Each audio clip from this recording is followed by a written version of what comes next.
জুলাই আগস্টের ঘটনাবলীকে গুরুতর মানবাধিকার লঙ্ঘন হিসেবে উল্লেখ করেছে জাতিসংঘ, কিন্তু তারা এখনই এটাকে মানবতা বিরোধী অপরাধ বলছে না।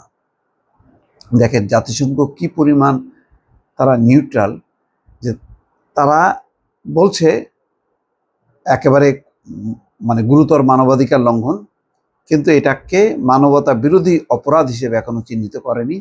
বলছে যে এটার জন্য আরো তাদের তদন্ত করতে হবে।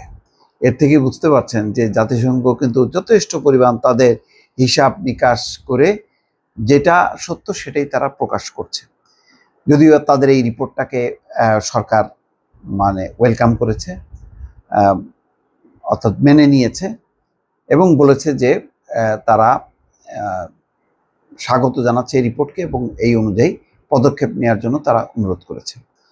গত জুলাই আগস্টে ছাত্র শ্রমিক জনতাকে দমন করতে শেখ হাসিনা সরকার এবং আওয়ামী লীগের শীর্ষ নেতৃত্ব যা যা করেছে সেগুলোকে গুরুতর মানবাধিকার লঙ্ঘন বলে মনে করছে জাতিসংঘের তথ্য অনুসন্ধানকারী দল।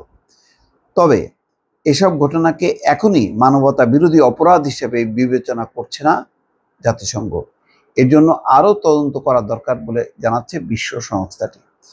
গত বছর 1 জুলাই থেকে 15 আগস্ট পর্যন্ত আন্দোলন দমনে সরকারের কর্মকাণ্ড পুঙ্খানুপুঙ্খ তদন্ত করে জাতিসংঘের মানবাধিকার বিষয়ক হাই কমিশনের কার্যালয় ও HCHR এই প্রতিবেদন প্রকাশ করে।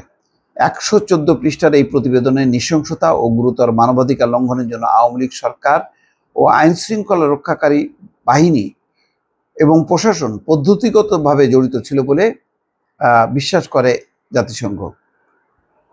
একেবারে তারা পদ্ধতিগতভাবে এইটার সাথে যুক্ত। জাতিসংঘের তথ্য অনুসন্ধানী দল বলছে এসব গুরুতর মানবাধিকার লঙ্ঘনকে আন্তর্জাতিক অপরাধ আইনের দৃষ্টিকোণ থেকে বিবেচনার জন্য বিস্তৃত ফৌজদারি তদন্তের প্রয়োজন। আরও এটা যদি মানবতা বিরোধী অপরাধ হিসেবে যদি চিহ্নিত করতে হয় তাহলে এটার আরও বিস্তৃত অনুসন্ধান লাগবে। মানবাধিকার লঙ্ঘনের এসব ঘটনা রাজনৈতিক নেতৃত্ব, ঊর্ধ্বতন নিরাপত্তা কর্মকর্তাদের জ্ঞাতসারে, তাদের সমন্বয় এবং প্রত্যক্ষ নির্দেশে সংঘটিত হয়েছে, তার সরাসরি জড়িত, যা বিক্ষোভ দমনে কৌশলের অংশ ছিল। তবে এসব ঘটনাকে মানবতা বিরোধী অপরাধ হিসেবে বিবেচনা করার মতন পর্যাপ্ত তথ্যপাত্র নেই। জাতিসংঘের তথ্য অনুসন্ধানী দল বলছে এসব গুরুতর মানবাধিকার লঙ্ঘনকে আন্তর্জাতিক অপরাধ আইনের দৃষ্টিকোণ থেকে বিবেচনা করার জন্য বিস্তৃত ফৌজদারি তদন্তের প্রয়োজন।